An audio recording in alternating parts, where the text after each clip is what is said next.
Good day, YouTube, and welcome to another episode of the Albino Rhino beer review. You have the Rhino, and you have beer that was picked up for me by Average Joe. I'm super excited about this beer, even if my voice doesn't give it off. I'm sorry. There's a bunch of stuff I really should talk to somebody about, but I have no one to talk to, and I thought about making a video about it, but it's gonna make people look down on me, so I'm not going to. So I'm just not as excited as I usually am. I apologize for that. But this beer is something I've been super excited for. I tried one of the other versions of this beer and I loved it, so I'm really excited about this one. This is Trappist Rochefort 10. So, this is the quad. The Rochefort 10 is supposed to be, according to some people, a better version of West Volaterran 12.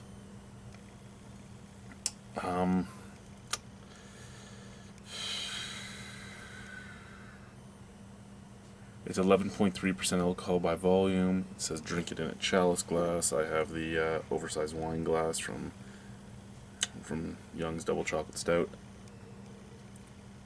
The little bit of water that's in there out of it. Anyway, I'm just super excited to try this. In all honesty, West Volaterran 12 is not my favorite quad. I like St. Bernard's App 12 a lot more than West Volaterran, mostly because of the price difference. I mean, one of them is $16 a bottle here, if you can get it, and the other is $4 or $5. So, I mean, for what I can get four St. Bernard's App 12s for the same as one bottle of that. Now, this bottle, I do believe Joe said it was around $8 or $9. So you're looking at 2 bottles of this for 1 bottle of that. I hear from a lot of beer reviewers that they actually enjoy this one more. So whether or not I will, who knows.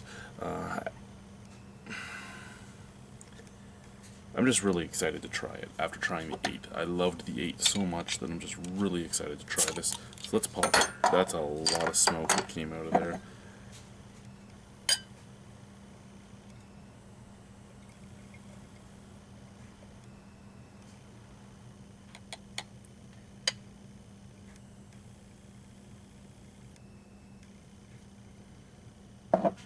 Look at that color.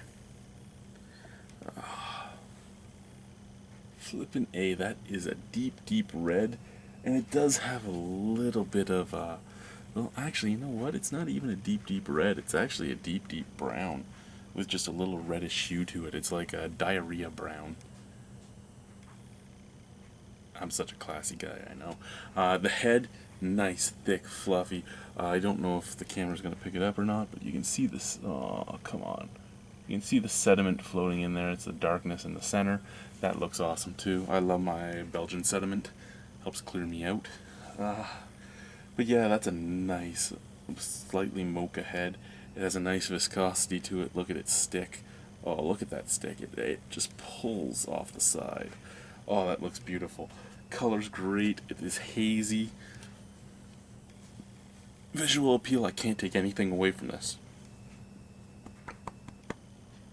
Sorry, I just got the hiccups. Let's smell this bitch. Oh. Ooh. Caramel, toffee. You get the sugar. The inverted sugar is there. Beet sugar, if you will. Oh, out of the bottle, I'm getting allspice. I'm getting a nutmeg. The bottle just smells amazing. Glass, just as good, but and out of the glass you're also getting a little touch of fig. You're getting a touch of almost smells like, what is that? A fig, pear, caramel, toffee. As I said, the invert sugar itself.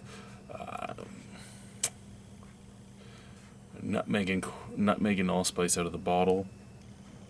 There's one other scent out of this glass, and I just can't get it.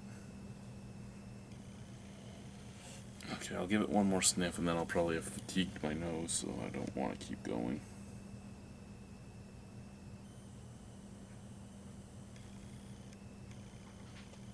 It's another fruit, I can't pinpoint it. Oh well. Apple. There's an apple ester.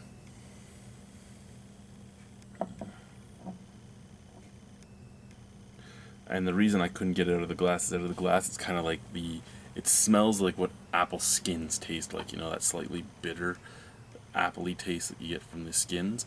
That's what it smells like out of the glass, but out of the bottle you actually get the esters of the apple. So actually, lots of fruit esters, lots of fruit, lots of sugar, lots of sweet malts. Smells beautiful. Let's try it. Cheerios, boys and girls.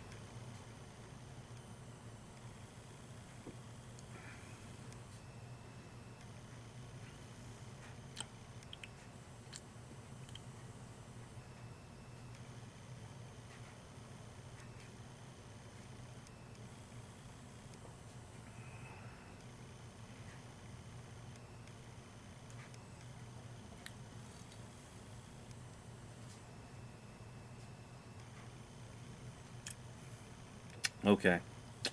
This is best before the 13th of August 2018. So it's still good for over 4 years. So it's probably a pretty fresh bottle. They're usually dated. I don't see a bottle on date on here. But most Belgian ales I've gotten, and yeah, I'm speaking out of my ass here. I'm just thinking about the other Belgian beers I have had, like Orval and Chimay and all that. They're usually dated for about 5 years after the bottling date. So this probably has a year on it. 8/55/42.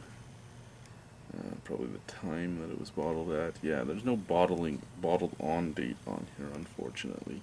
So I can't know for sure, but I'm going to guess it has at least a few months on it. I was curious because I want more bottles of this just to throw in the cellar and age, because this is pretty damn good as it is. I'm curious how it would be aging. I know when I do beers, I love to say that they should be where the brewer wants them to be when they're released, and I do fully believe that we shouldn't have to age them to make them better. It's just fun if aging them does make them better.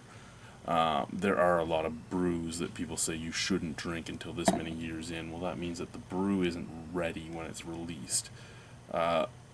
This is pretty much ready. I'm just curious what it would taste like changed. It's 11% alcohol. You can't say there isn't any alcohol warming because there is a little bit from the Adam's apple up, but it's very, very subdued. It is there. It's a warming beer, but it's not, oh my god, I just drank an 11% alcohol beer. It's not like that. It surprises you because it is a very dangerous beer. It isn't in the taste. It's just warming on the throat afterwards.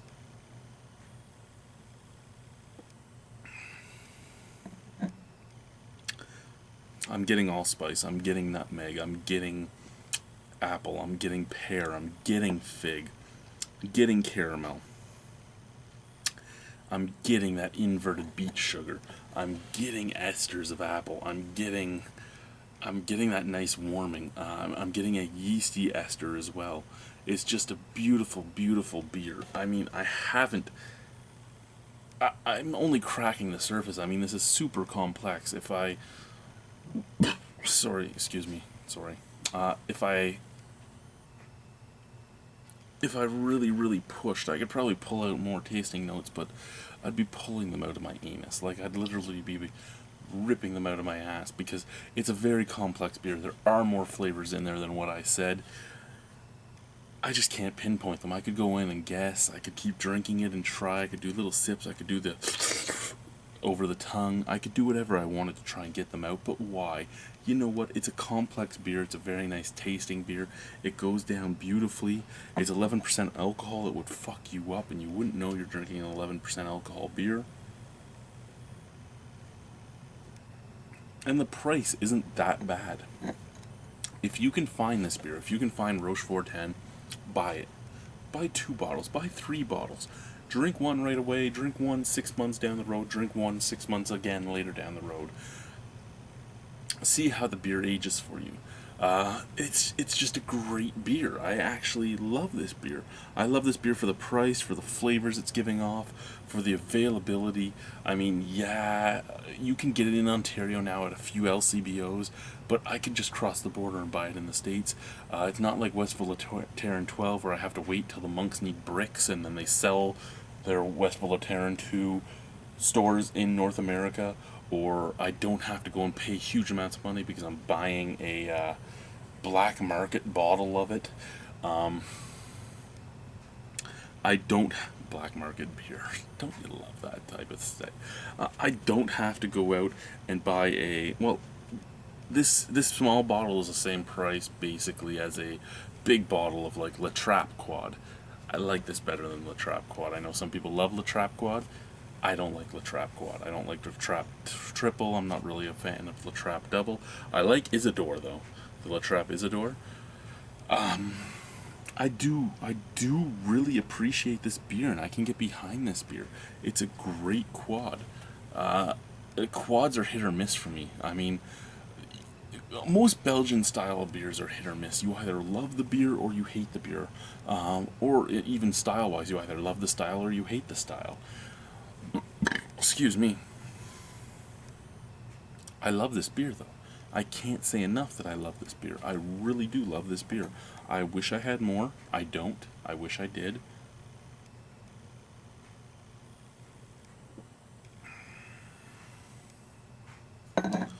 There's there's nothing wrong with this beer at all. There really isn't. Other than the availability for me personally. What can I give this beer? I'm going to give this beer a 9.75. You know what? A 9.75. It's 11.3% alcohol. You wouldn't know it's 11.3% alcohol. It's complex. It's tasty. It looks nice. It smells nice. It's a great representation of the style. And again, I'm with a lot of people that have said it. I actually like this better than Westy 12. Don't get me wrong. Westy 12 is a solid beer. It's not solid enough for $15 to $17 a bottle. Now, if I lived in Belgium, I'm going to preface this with, if I lived in Belgium and I was getting Westy 12 for the €2 or €3 I hear that you can buy a bottle for there, it would be an amazing beer. It would be an amazing price. It has amazing history. However, I know not all reviewers put price into the equation. I do, because of the fact that it does matter on whether or not I would buy the beer again. And in all honesty, I'm not, even though I could rate the stuff just on style, I'm not. I'm rating it on whether or not I would purchase it again, whether or not I like it enough that I would go out of my way to get it. And I didn't like Westy 12 enough that I would go out and get it again. However, this I would go out of my way to get. I would go to the States, because the bottle shop in the States is only 20 minutes away from my house if the bridge is clear, which is the same as me driving to the good LCBO in St. Catharines. So I can get this reasonably enough that it would be a purchasable thing for me. The price is right, the bottle size isn't as much, is too smaller than I'd like, but the ABV is right, the taste is right, the look is right, the smell is right. I love this beer. Rochefort 10. Ooh, my laundry's done. Rochefort 10. Get it if you get the chance. Thank you guys for watching. Au revoir, a bientôt. This beer review's gone on way too long. I've been rambling. It's a good thing I've been rambling, though. Got my mind off the other things that I've been thinking about. Thank you guys. Bye.